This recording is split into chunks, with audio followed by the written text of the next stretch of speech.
Mesdames et messieurs, merci de faire confiance au journal de la ville et tout de suite les sommaires. 16 février 1992, 16 février 2023, 31 ans se sont écoulés depuis que les compatriotes congolais ont perdu leur vie suite à la marche des chrétiens organisée à l'époque au pays pour exiger la réouverture de la conférence nationale souveraine CNS fermée sur l'ordre du Premier ministre à l'époque, Moussa Caribonde. Vous suivrez dans ce journal Jean-Marie Tantoumey, témoin de l'événement. La société civile devrait prendre ses responsabilités pour qu'après la conférence nationale souveraine, après la visite des deux papes dans notre pays, que le lendemain ne soit pas comme avant-hier. Effectivement, nous venons de rappeler à certains leaders de la société civile, parmi lesquels Dr Denis Mukwege, Modeste Mbonigaba, l'abbé José Mpundu, professeur Landou Thierry, Crispin Landa, que nous devons donner un message fort interpellant les dirigeants de la RDC, les dirigeants africains et les puissances du monde pour qu'on mette un terme à la balkanisation de l'Est qui n'est pas un espace à vendre, qui n'est pas un espace à hypothéquer. Nous ne pouvons pas accepter que plus de 60 ans après l'indépendance, le Congo soit toujours aliéné par d'autres. Et les organisations africaines internationales fassent le marchandage de l'Est. Nous voudrions que le dirigeant de la société civile, les vrais dirigeants qui ne sont pas en marge à l'hypothèque des partis politiques, puissent prendre des responsabilités et que nous puissions la semaine prochaine démarrer un grand forum qui devra interpeller tous les dirigeants, aussi bien congolais, africains que du monde, parce que tous sont complices. Au lieu de gémir, pleurer que l'Est est vendu, que l'EAC ne fait rien, que la MONUSCO ne fait rien, nous devons prendre nos responsabilités.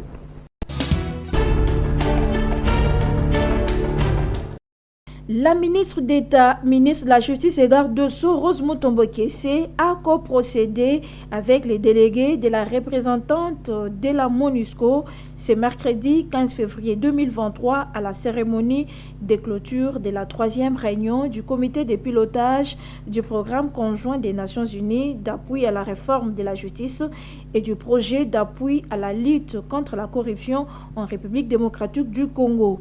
Une activité menée de concert avec le PNUD et la MONUSCO. L'objectif est de contribuer au renforcement de l'état des droits en RDC, mais aussi à la transparence, à la redevabilité et à l'intégrité dans la gestion des affaires publiques à travers une réduction sensible et durable des actes de corruption. C'est depuis 2020 que mon ministère et le programme des Nations Unies pour le développement PNUD ont conclu ensemble un partenariat destiné à relever les défis majeurs que connaît le secteur de la justice. C'est dans ce cadre que chaque année, les experts de nos institutions respectives travaillent d'arrache-pied sur l'élaboration du plan de travail annuel qui constitue la boussole nous permettant d'atteindre les objectifs que nous nous sommes assignés. Ceci montre à suffisance notre détermination à matérialiser la vision de son Excellence, le Président de la République, chef de l'État, Félix Antoine Tshisekedi Tshilombo, celle de faire de la RDC un État de droit, un pays débarrassé de toutes les antivaleurs et résolument engagé sur la voie de son développement.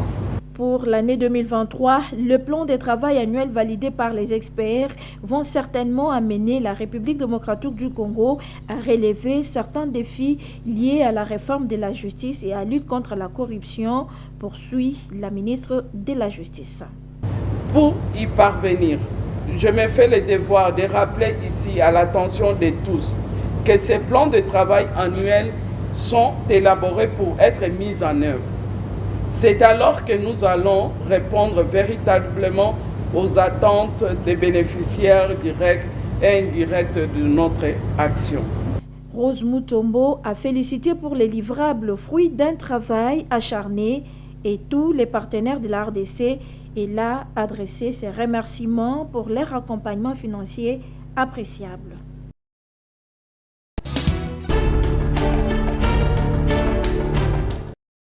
Le ministre de la Santé publique, Hygiène et Prévention, Dr Jean-Jacques Mbongani, a échangé ce mardi 14 février 2023 dans son cabinet de travail avec la coordination du banc syndical du secteur des santé publique, composé du SINAMED, SIMECO, INIC et d'autres syndicats et professionnels de santé de la République démocratique du Congo.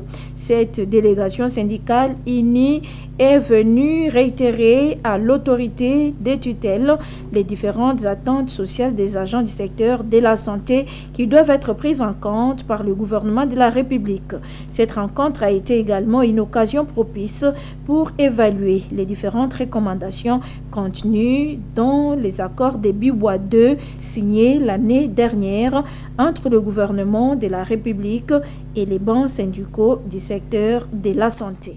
Oui, comme vous le savez, nous étions effectivement à Bibois, mais il y a des questions qui sont restées pendantes, dont les solutions n'avaient pas été trouvées et dont les solutions sont effectivement attendues dans le cadre de l'exercice budgétaire 2023 ici.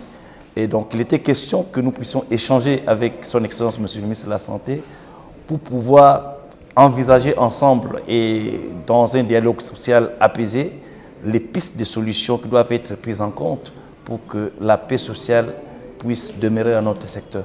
Nous avons eu une promesse ferme de son Excellence, Monsieur le ministre de la Santé publique, qui va devoir faire la synthèse de ces différentes préoccupations au gouvernement de la République dans le cadre du Conseil des ministres. Et nous attendons donc fermement de discussions très prochaines qui doivent permettre aux bancs syndicats d'avoir des idées précises sur ce que nous devons apporter comme message à nos affiliés en termes de solutions concrètes attendues du gouvernement. Les clauses du protocole d'accord Bibois 2 signé entre le gouvernement congolais et les bancs syndicaux du secteur de la santé, l'Union nationale des infirmières et infirmiers du Congo INIC s'inquiète de voir que ces clauses jusqu'à présent sont restées intactes et toujours pas de solution. Et actuellement, les démarches sont encore entreprises auprès du gouvernement congolais par les syndicats du secteur de la santé avec espoir qu'une solution sera trouvée. Joseph Kibangula Nkoko est secrétaire général de l'INIC. Depuis tout ce temps, si nous avons gardé silence pendant plusieurs mois jusqu'à aujourd'hui, c'est parce que nous étions confiants de la promesse faite par le gouvernement au regard de ces protocoles d'accord pour que en 2023, cette année donc, au deuxième trimestre, commence déjà l'application de ce que nous avons convenu de commun accord à l'atelier des Bibois. Mais malheureusement, lorsque nous examinons les protocoles d'accord, nous voyons que toutes les clauses restent encore intactes, ça veut dire non appliquées jusque-là. Et nous sommes dans la démarche syndicale de donner l'information à nos membres de sorte qu'ils ne puissent pas être perturbés par des informations qui viennent de gauche à droite. Tout ce que nous avons échangé et au niveau du ministre de la Santé publique qui est le ministre des tutelles, jusqu'à la primature avec les staffs des conseillers de la primature de son Excellence Monsieur le Premier ministre, je crois que nous avons encore une garantie de dire à haute voix à nos membres de se tranquilliser et de nous accorder encore confiance parce que nous sommes en train de discuter avec les responsables du gouvernement.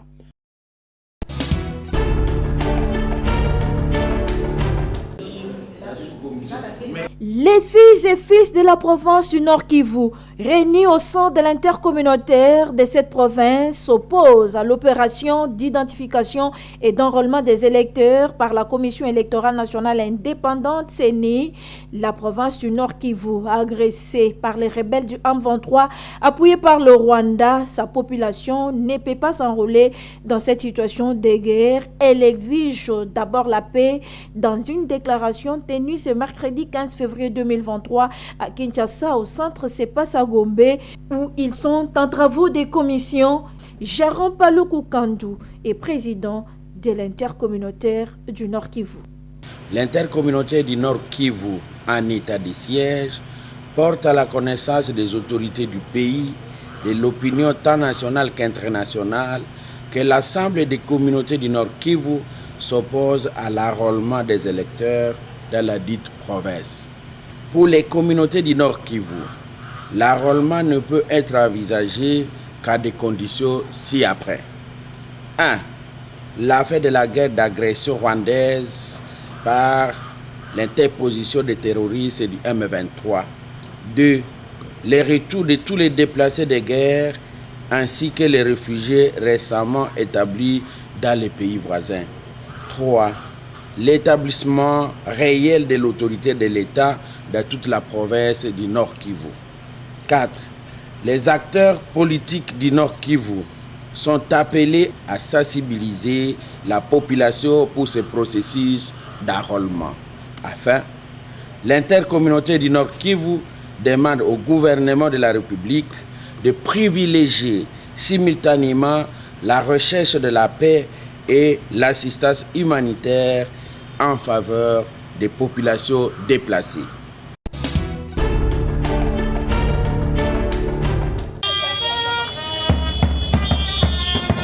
Elle s'est acquittée de son devoir civique ce jeudi 16 février 2023.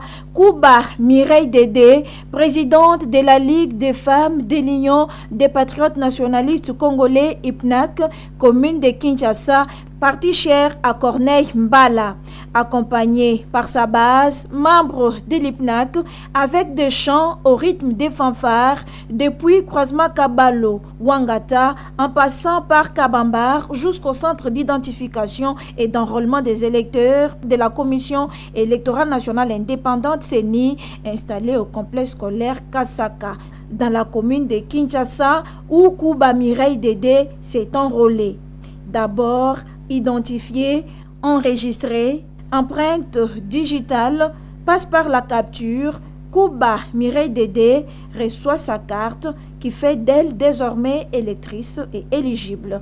Elle félicite d'ailleurs les habitants de la commune de Kinshasa qui se sont enrôlés massivement et appelle les restes à les faire également car l'opération tendant vers sa fin. Je félicite la population de la commune de Kinshasa qui a suivi le mot d'ordre des autorités à s'enrôler massivement. Je félicite également les habitants du quartier Mongala qui ont également suivi ce mot d'ordre, étant donné que l'enrôlement est un processus pour les élections générales 2023 et cet enrôlement va nous permettre de bien choisir nos dirigeants pour le mandat 2023-2027. Pour ces cadres de l'IPNAC, tous ceux qui hésitaient dès la tenue des élections, aujourd'hui, les choses sont claires avec la détermination du président de la République, Félix Antoine Tshisekedi Tshilombo. Il y aura bel et bien élection. Le président de la République, M. Félix Antoine Tshisekedi Tshilombo, est en train de s'impliquer. Il s'est impliqué. On a entendu parler qu'il n'y aura pas d'enrôlement. Et maintenant, là, nous sommes enrôlés. Et d'ailleurs, nous sommes juste à la fin. Donc, la première étape est déjà passée. Nous attendons la deuxième étape qui est celle des élections. Après avoir rempli son devoir civique, Kouba Dédé Mireille s'est vu raccompagné par sa base, toujours au rythme des fanfares.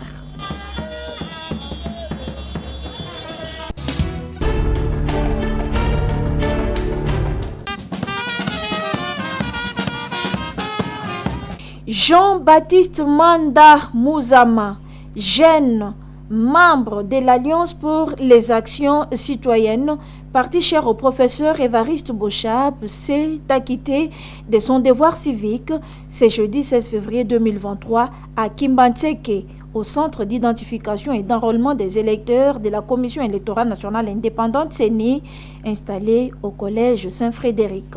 C'est sur l'avenue Dispensaire que sa base l'a pris en passant sur la route Mokali, puis l'avenue Moukoussa, jusqu'au lieu du site où il a rempli toutes les conditions exigées par la CENI pour avoir sa carte. Il s'est d'abord fait identifier, enregistrer, empreinte digitale, capture et il reçoit sa carte. Il est désormais électeur et éligible. Pour Jean-Baptiste Manda Mouzama, si nous voulons les changements de la classe politique, nous devons nous enrôler massivement. L'enrôlement, c'est un devoir civique. Oui, c'est un Congolais nyonso à s'enrôler. Mais il y a un peu de qui s'enrôler. Non seulement Ngamoko, mais na base nangai. Et na profiter de l'occasion pour nous colober na Congolais nyonso va s'enrôler massivement. Si nous voulons les changements, il faudrait tous s'enrôler. Lobby te déclara qui va Congolais, tout a satisfait na oyo. Le gouvernement ou les députés bazo fournir pas na biso et so ito lingi to changer classe politique mususu essayé na biso to s'enrôler massivement pour que to élire batoyo tout moni que no baza capable ya ko défendre ba cause ya population. Pour ces jeunes membres de l'Alliance pour les actions citoyennes AAC, le cap est tourné vers les élections. Les jeunes oyo ba zo douter que l'élection a été preuve en ils a dit que enrôlement déjà bandi. Processus de bandaki donc to bandi dans étape d'enrôlement et toujours continuer dans assurance surtout que l'élection est salama. Dossier inauguration de 2 bacs accostés au port de Moussouni et Mbende s'y trouvant dans les secteurs Manzassai, territoire de Bagata, dans la province du Kwilu. Le président de l'association de jeunes authentiques et visionnaires du Grand Bandundu et ses environs, Javiba Faustin Bimitia, ne baisse pas les bras jusqu'à ce que la solution soit trouvée. C'est dans cette optique qu'il a été reçu le mardi 14 février dans la soirée par le directeur général de l'office de route, professeur Jano Kikangala Ngoy, dans son cabinet de travail. Se montrant très réceptif au cours de leur échange, le numéro 1 de l'office de route leur a promis son implication personnelle pour que ces bacs soient inaugurés afin de désenclaver les territoires de Bagata. Très content de cette rencontre, les grands visionnaires du Grand Bandundu, Faustin Bimitia, s'est livré à la presse en ces termes. Oui, nous sommes très ravis par rapport à cette opportunité que nous a donnée. Et nous, à travers votre micro, nous lui remercions pour son attention particulière par rapport à la démarche de Javiba. Et nous attendons dans les jours à venir inaugurer les 2 bacs accostés au port de Moussouni et Mbende qui va relier les territoires de Massimanimba au territoire de Bagata. Et parce que vous savez, l'enclavement du territoire de Bagata est un frein pour le développement du Grand Bandundu. Du fait que ces 2 bacs vont désenclaver les territoires de Bagata. Et nous avons également demandé les ponts qui vont, parce qu'il y a plusieurs routes qui n'ont pas de ponts. Et nous avons demandé au DG de l'office de route d'inaugurer ou de jeter les ponts dans plusieurs rivières du territoire de Bagata. Nous demandons à la population du Grand Bandundu en général ainsi qu'à la population du territoire de Bagata en particulier d'être patient pour les bacs de Bagata. Monsieur le directeur général de l'office de route nous a promis son implication personnelle et ces bacs seront inaugurés dans les prochains jours. Ici est de rappeler que le 8 février dernier, Javiba avait déposé un mémo à l'intention du directeur général de l'office des routes concernant ces bacs qui n'ont jamais été inaugurés depuis 2018.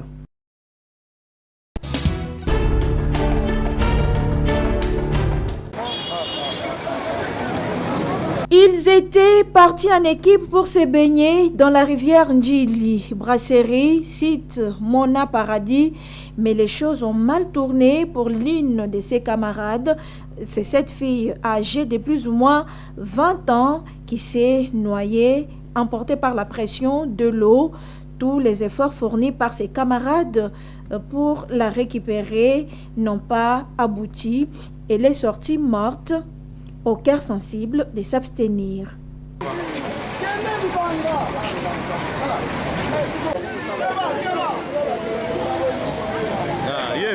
Trouvés sur place, les témoins expliquent. J'ai une fille à l'année où sur la Mona Paradis, qui groupe une affaire de 30 et quelques personnes.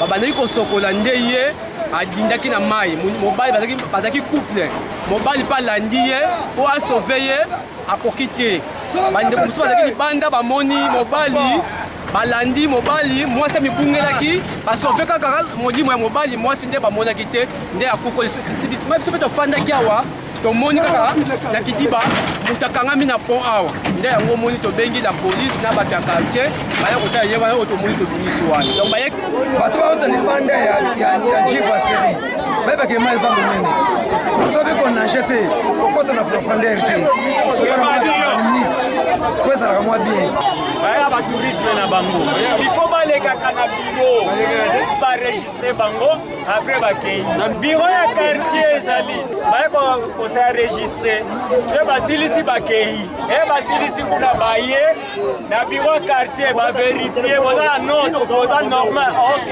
bokene na bino. Les corps sans vie de la pauvre fille a été amené au bureau du quartier Mikondo, toujours dans la commune délancée par la population. Il faut toujours faire attention avec l'eau car sa force peut nous créer des dégâts.